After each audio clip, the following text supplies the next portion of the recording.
Jaya Radha Madhava Jaya Kunda Bihari.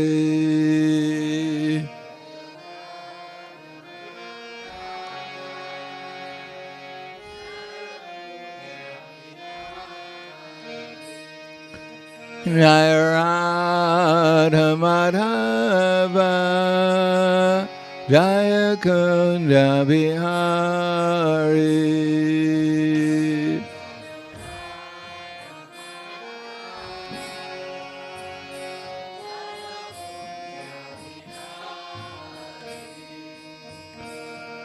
Kopidana Ballabha Grivardhari Jaya Grivardhari.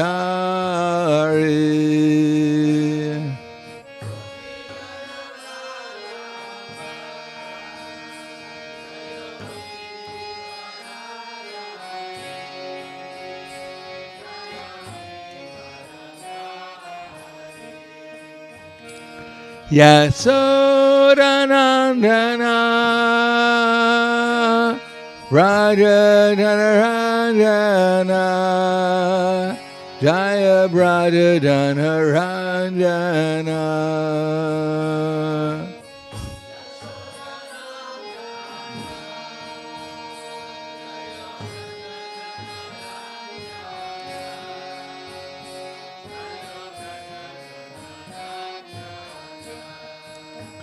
Yasodhanandana Raja Dhanaranjana Jaya Braja Dhanaranjana.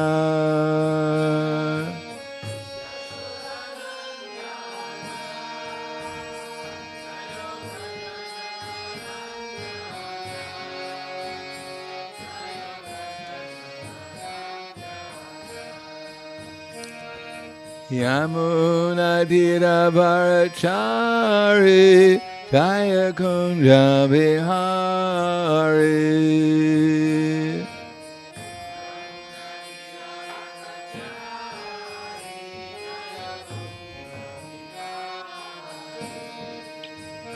Yamuna Tira Bharachari Jaya Kunja Bihari.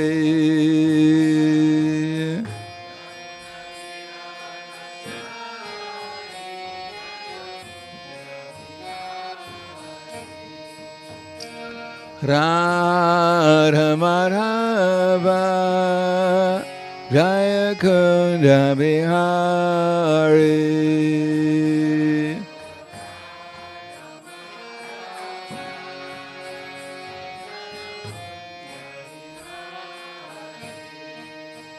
Jaya Radha Madhava Jaya Kunja Bihari.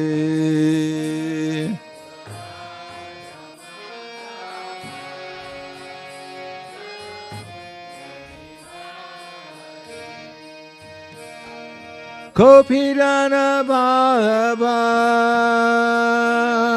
Grivardhari Jaya Grivardhari.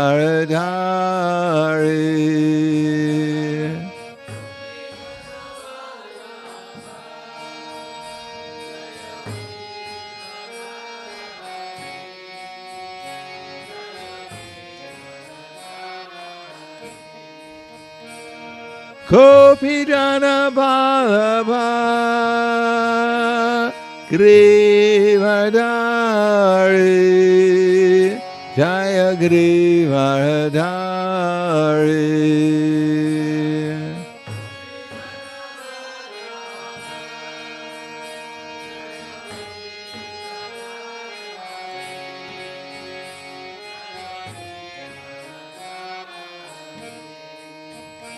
Yasodhanandana Braja Dhanaranjana Jaya Braja Dhanaranjana.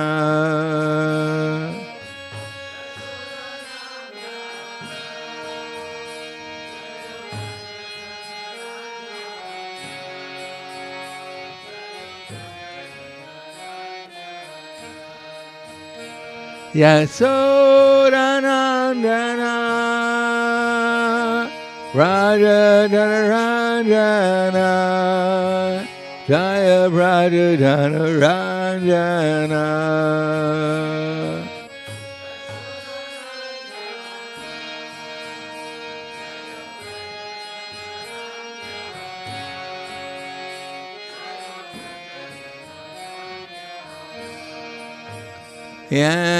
Yamunatira Varachari Jaya Kunja Vihari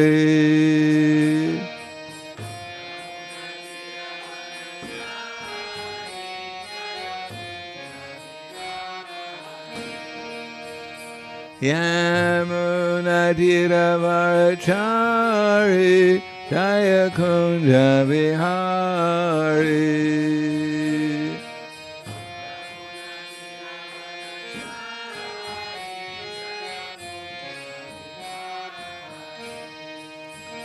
Radha Madhava Jaya Kunja Vihari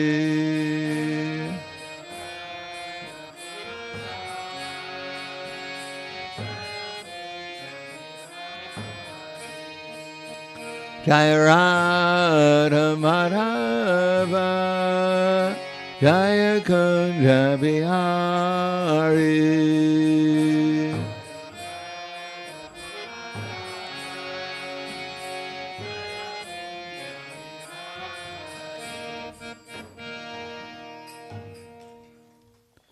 Jayam Vishwapad Paramahansa Brahmadakacharya Asadhara Situ Shri Shriman His Divine Grace Shalasi Bhaktivedanta Swami Maharaj Srila Prabhupada Ki Jai Gaur Premanande Haribo Slava Zabrani Bhaktam Slava Shri Guru Shri Gurangi Namo Vishnu Vidaya Krishna Prasthaya Bhute Srimate Bhaktivedanta Swami Namane Namaste Saraswati Deve Gauravani Pacharane Nirvishesha Srinivadi Paskadyade Siddharne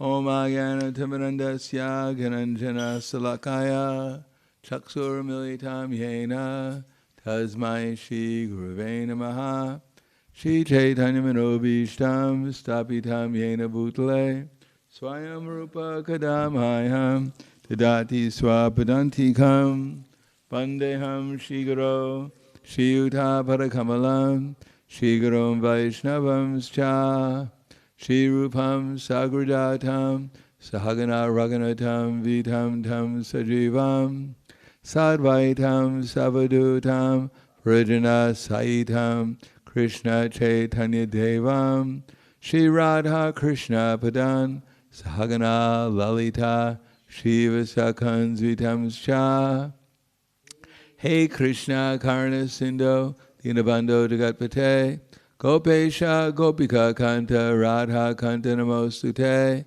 Tapta Kanchana Gaurangi Radhe Vrindavaneshwari Prashubhanu Sutta Devi Pranamami Hari Priye Vancha Kalpa Trubhyascha Kripa Sindhubhye Vacha Patidanam Bhavanebhyo Vaishnavebhyo Namo Namaha Shri Krishna Chaitanya Pranityananda Shri Advaita Gadadhar Shivasati Gaur Bhaktivinoda Hare Krishna Krishna Krishna Hare Hare Hare Rama Rama Rama Hare Hare Om Namo Bhagavate Vasudevaya Om Namo Bhagavate Vasudevaya Om Namo Bhagavate Vasudevaya Srimad Bhagavatam, Canto 8, Chapter 9. The Lord incarnates as Mohini Murti, text number 19. Asuranam sadadanam sarpanam eva duranayam madhva jati risha shamsanam natam vya bhajat achutaha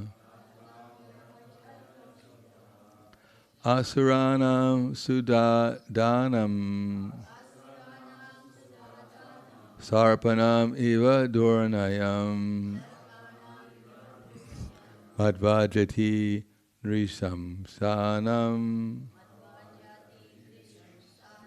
natam vyabhajat achutaha.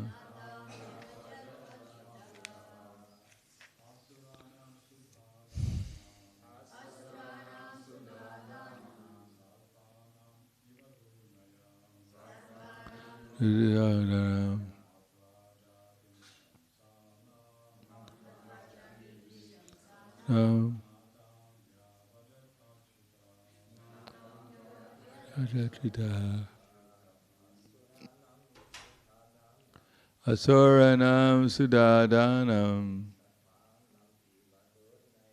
sarpanam iva durvanayam madvajati nrishamsanam natam vyabhyajat asura. Ladies.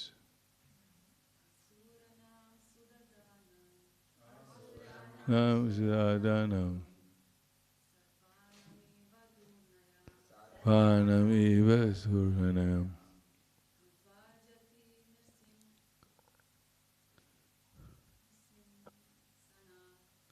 udajati nishimsanam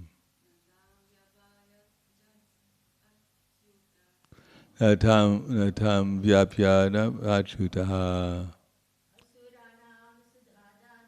Asuranam jitanam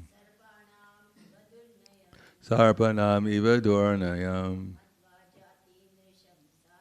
madvajati nishamsanam natam vyabhajat achutaha. Asuranam, of the demons, sudadanam,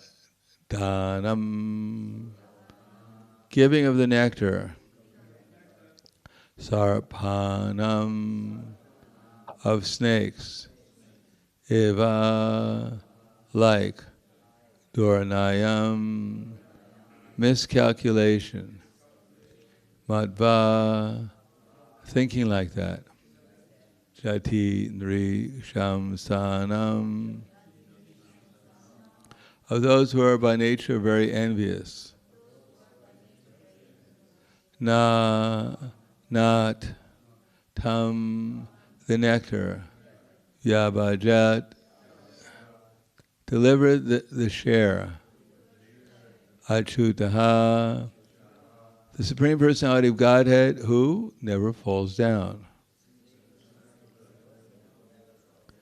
Translation and purport by His Divine Grace, A.C. Bhaktivedanta Swami Srila Prabhupada. Demons are by nature crooked like snakes. Therefore, to distribute a share of the nectar to them was not at all feasible, since this would be as dangerous as supplying milk to a snake. Considering this, the Supreme Personality of Godhead, who never falls down, did not deliver a share of nectar to the demons. Purport. It is said, Sarpa Kura Kala Kura Sarpat Kura Tara Kalaha. It's quite a bit of Kuras there. And Karas. Easy verse to remember, there's only 3 different words. The snake is very crooked and envious, and so also is a person like a demon. Mantra Sodi, Mantros Shadi, Vasa Sarpa Kala Kena Nivaryate. One can bring a snake under control with mantras, herbs, and drugs, but an envious and crooked person cannot be brought under control by any means. Considering this logic, the Supreme Personality of Godhead thought it unwise to distribute nectar to the demons. Text 20. Supreme Personality of Godhead is Mohini Murti, the Master of the universe, arranged separate lines of sitting places and seated the demigods and demons according to their positions. Taking the container of nectar in her hands, she first approached the demons, satisfied them with sweet words, and thus cheated them of their share of the nectar. Then she administered the nectar to the demigods who were sitting at a distant place, to make them free from invalidity, old age, and death. Purport. Mohini Murti, the personality of Godhead, gave the demigods seats at a distance. Then she approached the demons and spoke with them very graciously, so that they thought themselves very fortunate to talk with her. Since Mohini Murti had seated the demigods at a distant place, the demons thought that the demigods would only get a little of the nectar, and that Mohini Murti was so pleased with the demons that she would give the demons all the nectar. The words Vanchayan Nu Pa Sanjarai indicates that the Lord's whole policy was to cheat the demons simply by speaking sweet words. The Lord's intention was to distribute the nectar only to the demigods. Text 22. O king, since the demons had promised to accept whatever the woman did, whether just or unjust, now to keep this promise, to show their equilibrium, to save themselves from fighting with a woman, they remained silent. Well, that's interesting. Big demons were afraid of fighting with a woman. The demons had developed affection for Mohini Murti and a kind faith in her. They were afraid of disturbing their relationship. Therefore, they showed respect and honor to her words and did not say anything that might disturb their friendship with her. Purport. The demons were so captivated by the tricks and friendly words of Mohini Murti that although the demigods were served first, the demons were pacified merely by sweet words. The Lord said to the demons, the demigods are very miserly and are excessively anxious to take the nectar first. So let them have it first.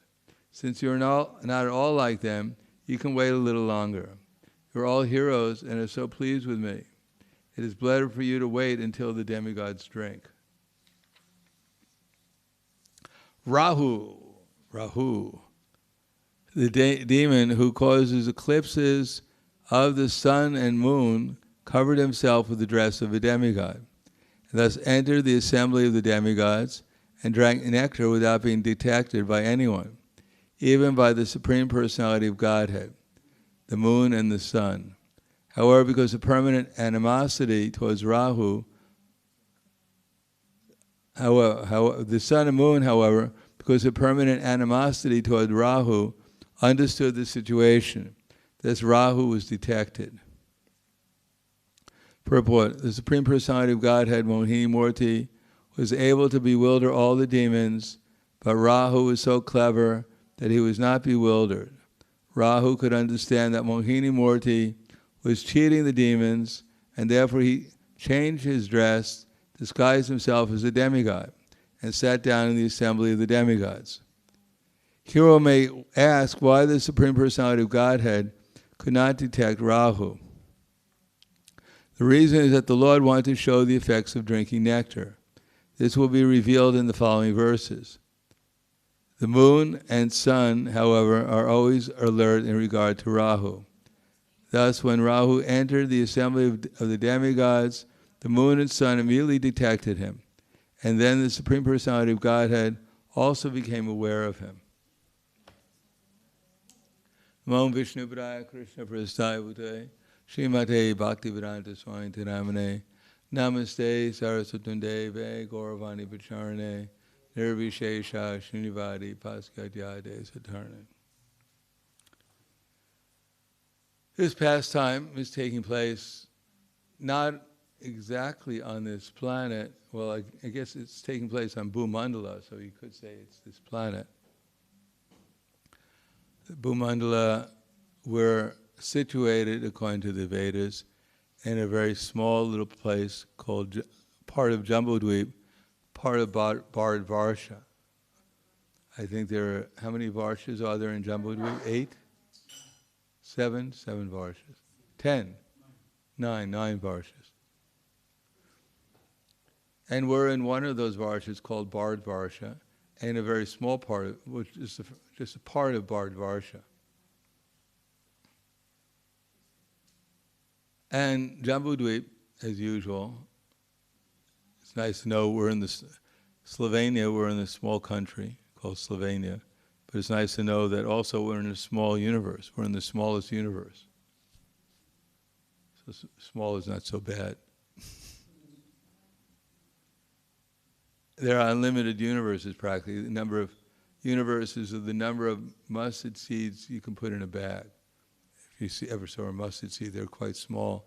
And therefore, in a big bag of mustard seeds, there are literally millions and millions and millions of mustard seeds.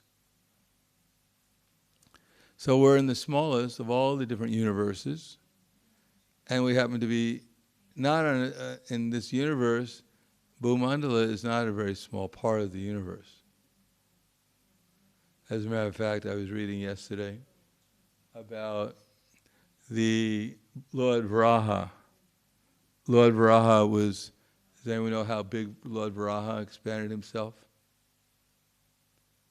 Yeah, a little bit bigger than that. Close, but he was half the size of the universe. Now, why would you need an incarnation half the size of the universe to pick up a little ball if we think the earth is a globe, as a little ball? Why would Krishna have to advent himself as a Varaha, half the size of the universe, to pick up a little ball? We wouldn't even know it was there. And then Prabhupada writes in one of the purports that at the beginning, the earth was inundated and fell into the ocean, along with all the other planets, except for Janaloka, Janaloka, Tapaloka, and Brahmaloka. All the other planets got put into the Garbhodak ocean. So why would this little tiny earth, with a conception of little tiny earth, cause all the different planets to fall into the ocean?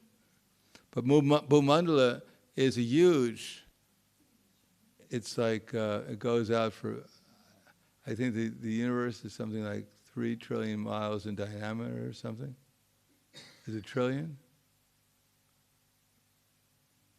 4.3 trillion years is the diameter. And so, of course, Bhumandala goes until Aloka mountain. Actually, I guess it's surrounded by Mandara mountain, because that's where the sun rides on his chariot. And beyond that is Aloka mountain, where there's only darkness, because the sun's not there. So I think that goes out to around half. So Bhumandala is not a little tiny globe called the earth. Bhumandala includes Jambudvip, Plakshadvip, Samantadvip, etc.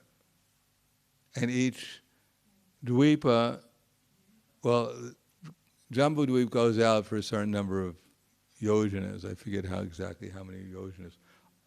Maybe 120,000 yojanas.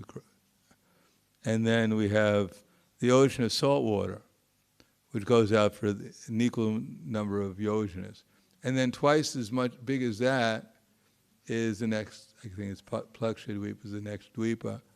And then they have an ocean of, I forget this, maybe sugarcane juice. Eventually you get to the ocean of milk. So for us it's quite big. Of course, we're actually like little ants in this universe. But anyhow, we think ourselves to be quite big and important.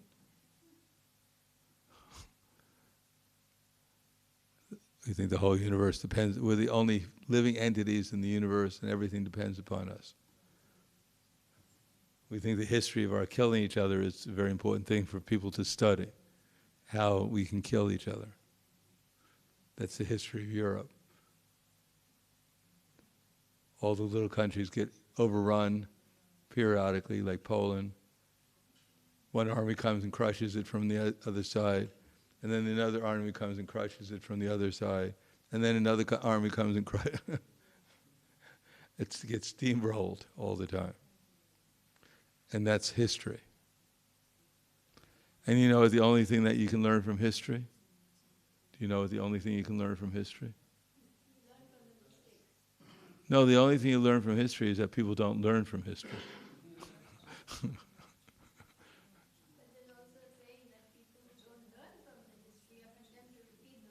Yeah, that's what happens. That's true. That's why punak punas charvata charvanana, just chewing the chewed. So here we have the conception. In other words, this churning of the ocean is in the ocean of milk, which is on Bhumandala, which is not just a little place in the universe. It's quite big, Bhumandala, and the ocean of milk is quite big. Otherwise, the demigods and the demons, they wouldn't find it very comfortable. They wouldn't have enough room to churn the ocean of milk. But it's a huge ocean of milk. And therefore the description of korma in the ocean of milk, I think how many hundreds and thousands of yojanas across with korma. We have a picture of korma here, by the way. You see the demigods are very small in comparison to him. And Vasuki also looks like a little string or something. So korma was huge, and he was in the ocean of milk, and they're churning it. And we may imagine it's just some kind of like analogy, allegory, mythology. And therefore we think, oh, Bhagavatam is a very sweet book. Read it to your children at night so they can fall asleep, hearing about the demigods and the demons churning an ocean of milk. And when they got tired, they just took a few sips and they got their energy back and went back to it. And at the end, they had a big pizza party with a lot of curd from the ocean of milk.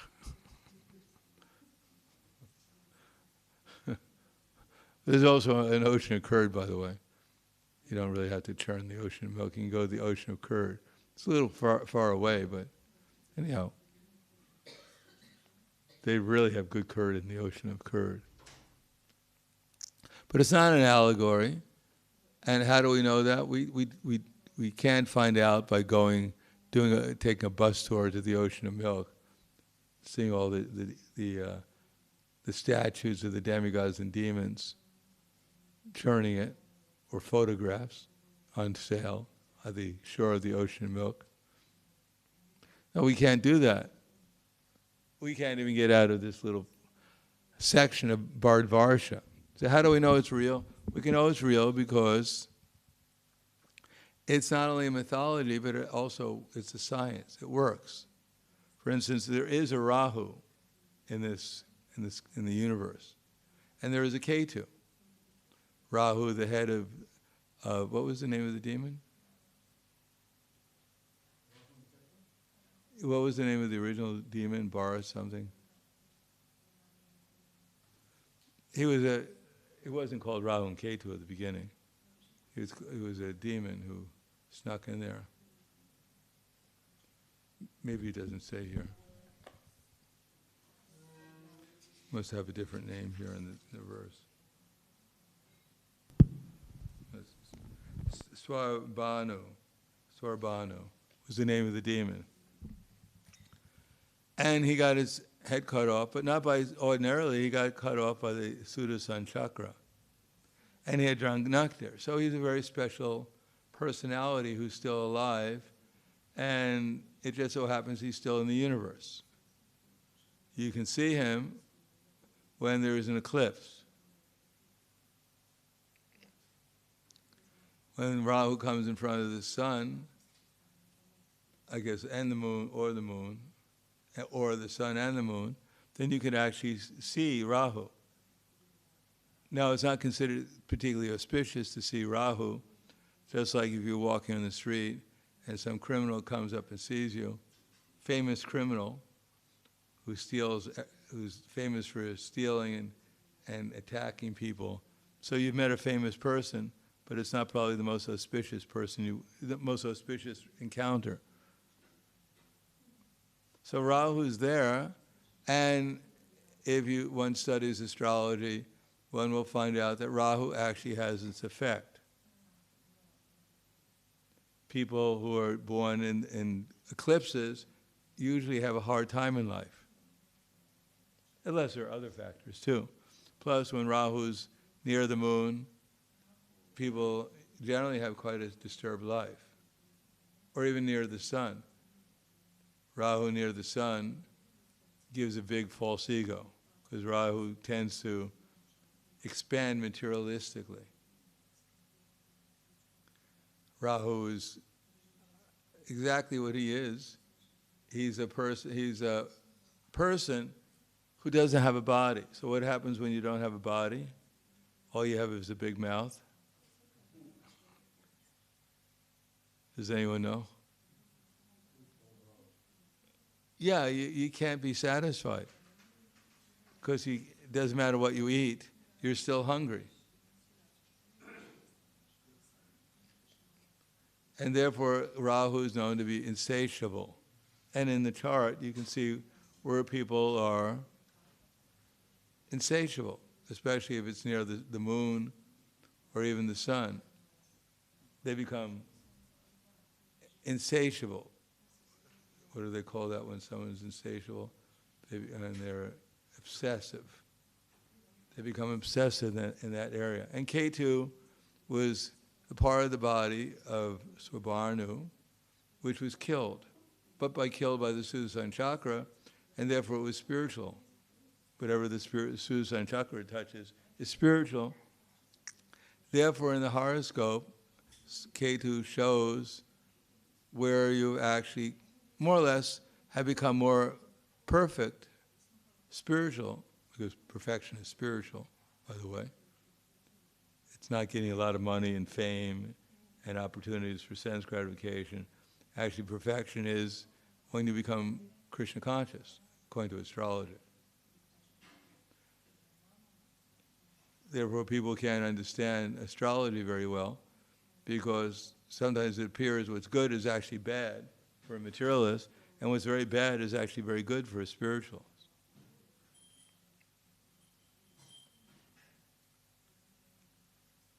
And therefore, the only way of actually understanding astrology properly is to see it from a spiritual point of view, because it's a spiritual science.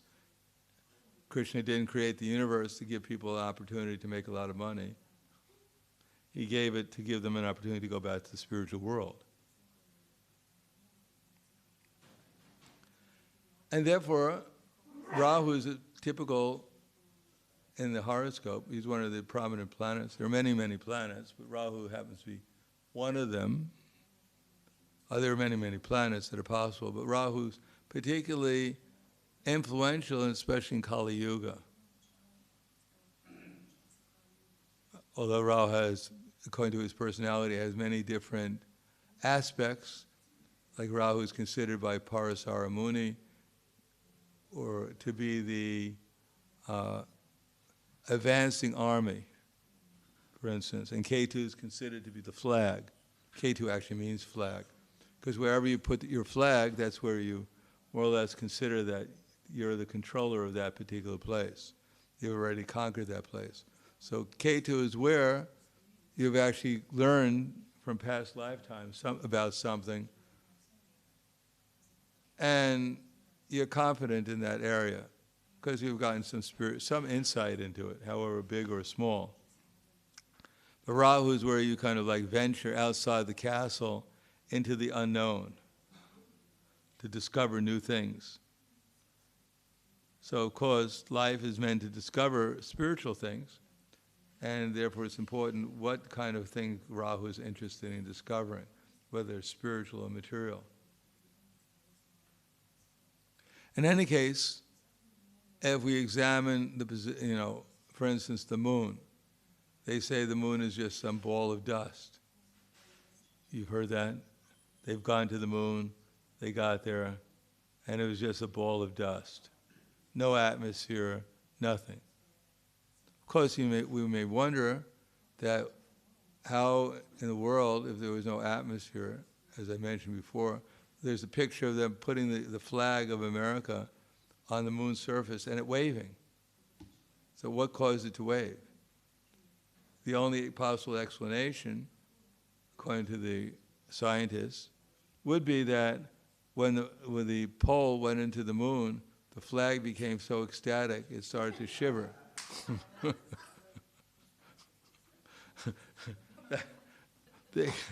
Since there's no atmosphere, there can't be any wind moving it, so it must have been an ecstasy.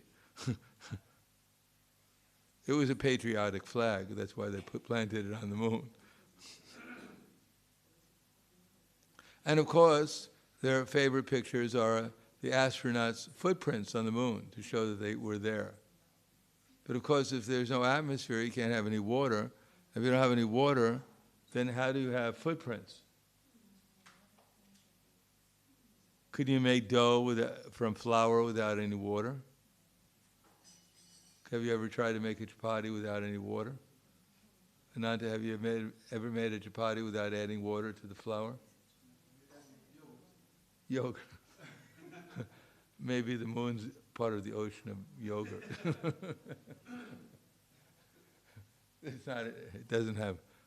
It has no atmosphere, but it has a lot of yogurt.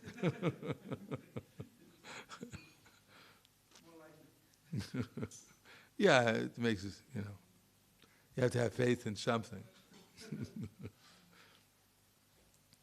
But the moon, according to the Bhagavad Gita, aham vaishvaro budva praninam deham ashritya prana, no, that's probably not the right.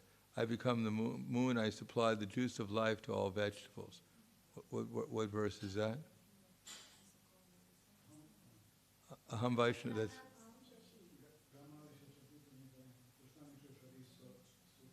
So, what's the first word? Gama vishetrabhutani daryaham ojasa pushnami chostasi sarva samo budva rasatmikaha. I become the fire of digestion, and therefore I digest the 5 kinds of foodstuffs. I enter the moon, and therefore supply the juice of life to all vegetables. They've done experiments where they've shown that the moon, if you take plants and you don't give them any moonshine, then they don't really have very much taste. But if you subject them to moon, the light of the moon, then they're very tasteful. So how is it possible that something made out of dust is giving taste to vegetables? Did you ever make a sabji and then sprinkle dust over it to make sure it tasted better? Especially moon dust has a... No, something that's giving juice and life to all vegetables on this planet. How could it just be made out of dust?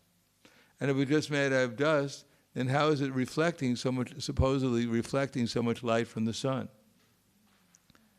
If you go into a dusty room and shine a flashlight, does it reflect all the light? So there's so many contradictions. But we can see that in a horoscope, the moon represents emotions. You can understand a person's emotional capacity and proclivities by seeing the moon in the horoscope. And that can be statistically judged. In other words, even if you don't know someone and you see their horoscope, you can judge their mentality if someone is expert enough.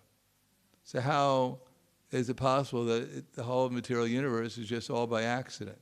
There's no rhyme or rhythm, and that this whole thing about the moon and the sun and Rahu, it's just all mythology. But in our own practical life, one can actually see the results of how the sun and moon are associating with Rahu, what happens to them, and how there's an animosity between the demigods and the demons. Like the moon is supposed to be, in the horoscope, the moon is your emotions, your mentality, your thoughts. And when they're in contact with Rahu, who's a demon, they become sometimes very disturbed. It's very creative, materially speaking, because Rahu is full of creativity, how to lord it over and exploit the material world. So one becomes very qualified in some ways when Rahu is with the moon, of figuring out how to exploit the material world better than anyone else. And that's considered very auspicious nowadays. You think, well, that's not such a bad combination. They keep on criticizing Rahu, but it's really good because I can really get ahead in life in cheating everyone. I have so many good ideas how to cheat people and exploit them. And when Rahu is next to the sun, it's not so bad, because one gets a huge false ego, and huge false egos attract people. I am God, you're my follower. But at least it shows that these things are not just imaginary, that they're just not, according to when we were born, it's all arbitrary. There's no relation between the planets and the sky. There's no, and they're different. They have no personalities, etc., etc. It's all just lumps of earth or fire or whatever you may imagine it to be. They have no influence. But we see in practical life, the planets, they have an influence. Like for the moon, when there is a full moon, then the tides come in. They're very strong. And they influence the cycles in ladies. So we can't say it has no influence. It gives taste to the plants, to the vegetables. It influences even the whole oceans. It influences everyone's cycles, etc., etc. And in English, at least, there's a word called loony. It's known that during full moons, people become more disturbed and crazy. Then become loonies. Or we used to say, there used to be a group of people. Anyhow, so, therefore we celebrate Ekadasi. One of the reasons for Ekadasi is that it's the 11th day before the full and the waning and the new moon, because at that time the influence of the moon becomes greater, and therefore not only it influences the huge bodies of water like the ocean, but it also influences our little body, which is mostly water, and therefore there's a tendency to be more disturbance during that time. So in order to eliminate some of that disturbance, we fast, in order to prepare the body for the new moon and the full moon. So Krishna consciousness is not some kind of sentiment, it's actually a science, and this is not a mythological book, it's actually a reality. But for us it may seem mythological because we're living in a dream. But as we wake up, then we can see how practical these books actually are. And even if we take them as mythology, still there's a practical side to them. Krishna is not just coming as Kurma or the demigods and demons just so we can have an extra book to sell in the street. There's actually lessons to learn here. The question is how we take it, that's all. So I'll stop there. Thank you. Any questions?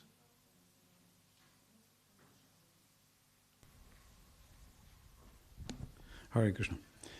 It seems quite auspicious that today we have Dhanvantari's Dhanvantari Trayodashi appearance day.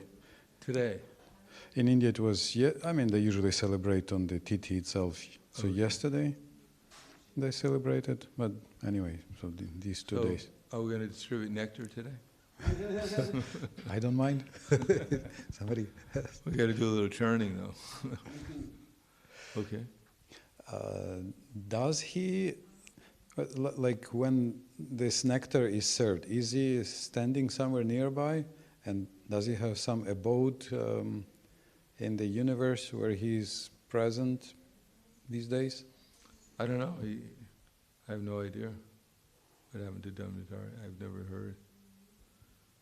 He obviously, I don't know if he got discouraged after the demons snatched the nectar away from him, went off somewhere.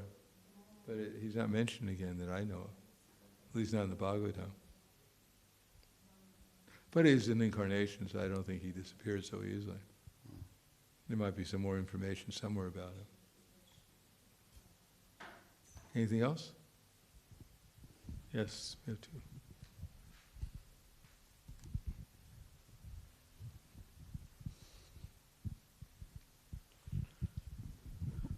Thank you, Maharaj, for the class. As you were speaking about astrology, I was, please correct me if I'm wrong here. My understanding is Srila Prabhupada didn't want devotees to get into astrology, saying that just depend on Krishna. Really? Where did you get? So why did Krishna give astrology? Astrology comes from his incarnation. Parasara Muni. Why did Krishna have his astrological chart done? Why didn't he just depend on himself? Why did Nilambar Chakravarti do Chaitanya Mahaprabhu's astrological chart also? Garga Muni did Krishna's, Nilambar Chakravarti did Chaitanya Mahaprabhu's. Why didn't they just depend on themselves? Why do they need an astrologer for? Well, in those days, astrologers were bona fide, they were highly qualified, and they had the knowledge, the wisdom to predict correctly. Nowadays, can we depend on astrologers, to give us correct predictions? Now we get into another topic. You've come from depending on Krishna to astrology. So there's no contradiction between astrology and Krishna. It's just a question of, even Prabhupada in his last days, he had many, many astrological charts done. Tamakrishna Maharaj once showed me a drawer full of them. And he was recommended to wear by one astrologer, Osha, a gem which they bought for Prabhupada for Saturn, because he was in the Saturn major period. So there's no real contradiction. In other words, Krishna has given astrology for the welfare of the universe, so we can understand how to do things properly. What's the proper time to plant grain, food? What's the proper time to start a war? Every king had an astrologer. As far as who's qualified to do astrology, well, there's different. Just like not everyone is qualified, for instance, to be an automobile mechanic. Some of them will cheat you, and some of them are actually qualified. So as Prabhupada writes in the first canto of the Srimad Bhagavatam, misuse of a great science doesn't make it useless. Right. So you have to find out someone who actually knows what they're doing. And there are people like that, who actually like the science, and they've dedicated their lives to it. They're doing it in a bona fide, disciple succession. They actually have some knowledge. And what they do works.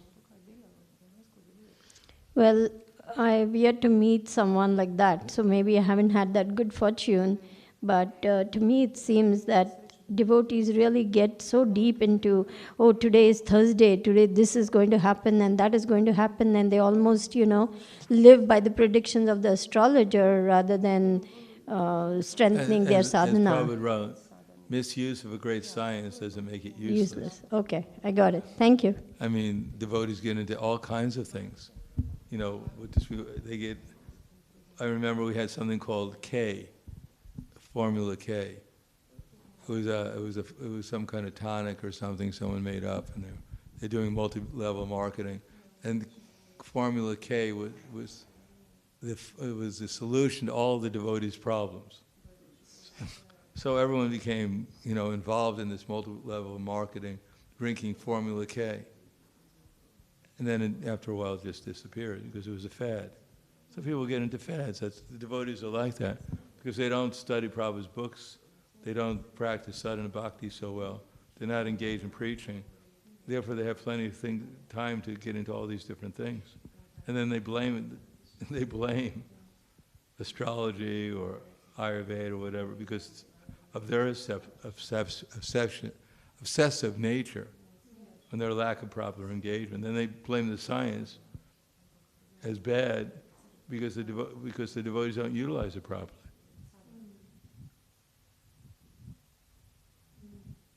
So even a great thing, when it's not used properly, can actually be detrimental.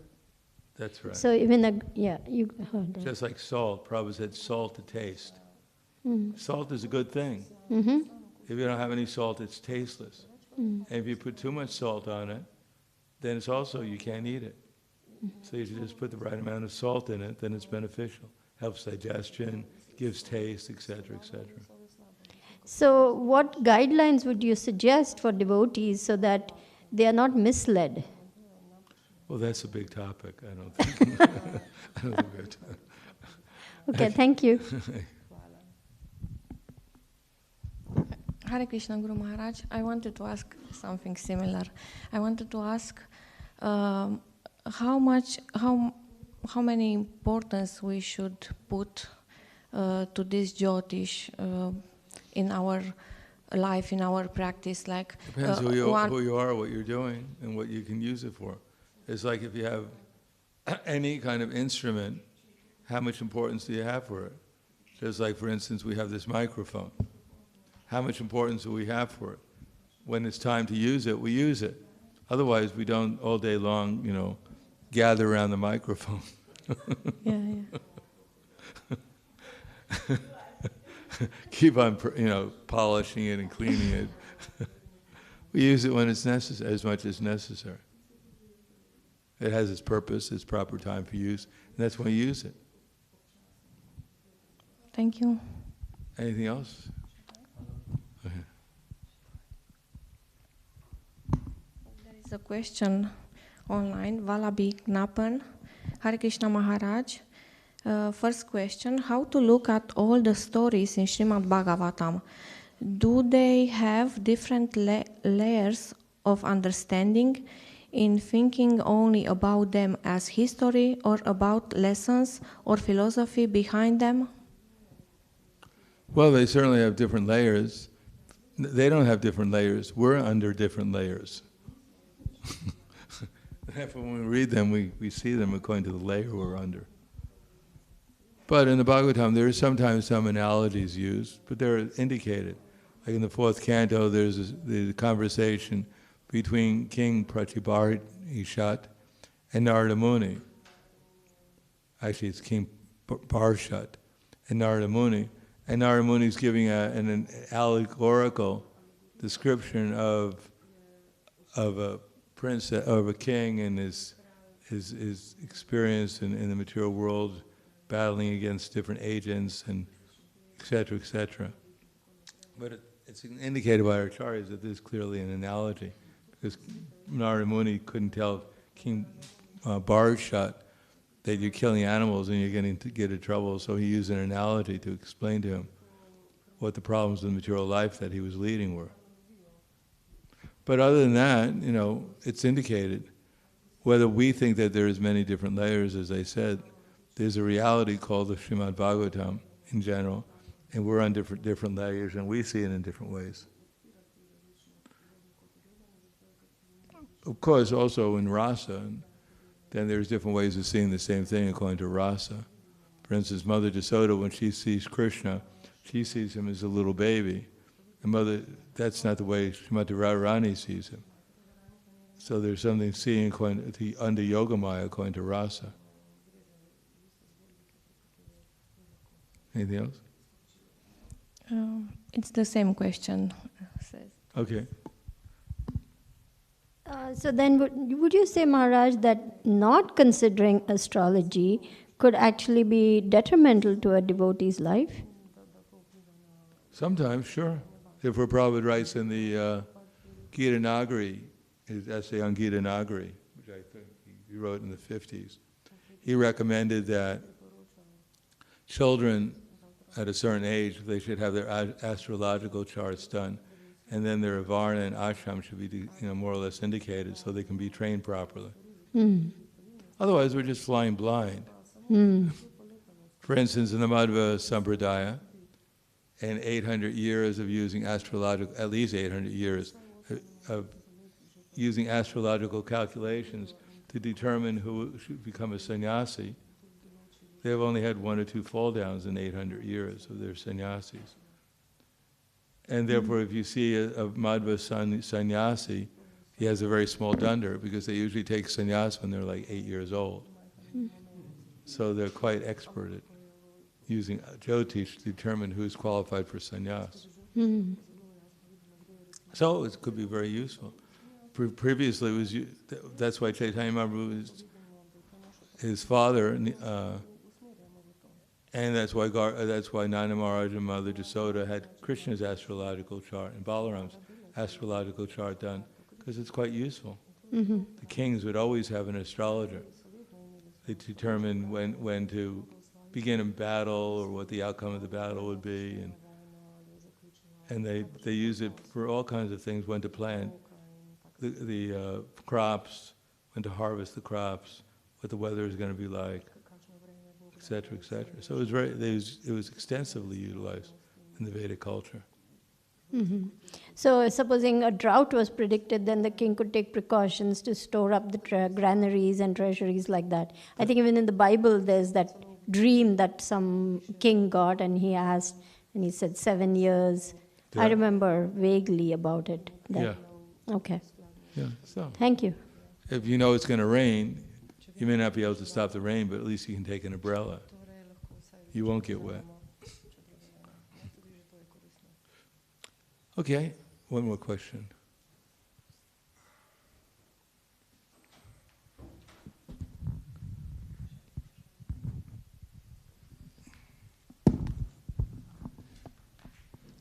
Maharaj, one of the functions of astrology is that it helps us gain faith in a more subtle reality, ultimately in Krishna's arrangement, probably. No? Now my question is, this astrology proved useful in my case and in other cases. It suits its purpose, but why the structure of universe is made so that it helps us lose faith? At least in my case, I always struggle with faith when I see those descriptions in Because we're Bhagavad Gita. attached to sense gratification. Therefore Maya helps us remain attached to sense gratification, so we don't believe it's true. Because if it's true, then we'd have to give up sense gratification. I hurt myself, but not by not having faith, because devotees don't like that you don't have faith. So you endanger your sense gratification in ISKCON if you don't have faith in. Therefore, faith leads to lack of faith. Real faith leads to problems, which encourage us to get real faith. If lack of faith led to wonderful things happening, then we'd actually get more and more faithless. But because lack of faith leads to problems, therefore it's an impetus to give up our faithlessness and develop real faith.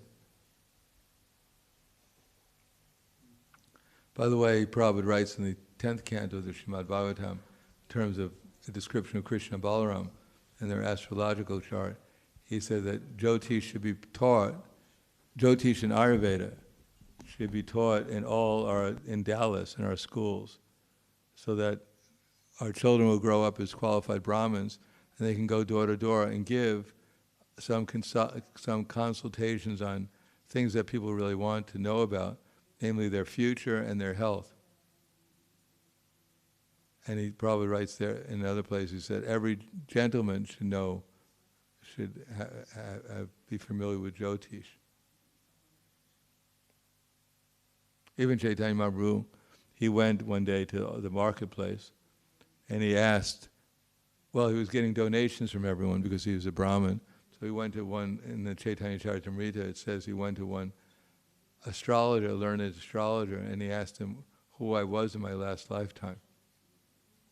And the learned astrologer meditated and saw a boar, and he saw a tortoise, and he saw all kinds of things. He said, this is a really bad day, I can't really figure it out, I'm a little confused. Maybe you can come back tomorrow. So Chaitanya Mahaprabhu, try to meditate a little harder. So he went back to meditating. He saw this man with an axe just slaughtering tens and thousands of people. He said, wow, this is really heavy. He saw this green man shooting arrows at everyone. And then he saw a cowherd boy. He said, oh, now I understand who you are. In your last lifetime, you were the Supreme Personality of Godhead. So Chaitanya Mahaprabhu said, you're wrong. You're not meditating properly. He said, I know who I was in my last lifetime. My last lifetime, I was a cowherd boy. And because of my pious activities of herding cows, protecting the cows, in this lifetime I was been born as a Brahmin. So even Chaitanya Mahaprabhu used astrology.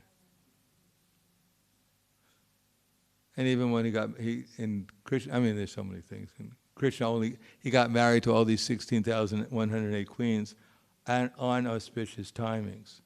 He didn't just, let's get married, it's a good day, Sunday. No, he actually had learned astrologers determine which is the best time for them to get married. Yes?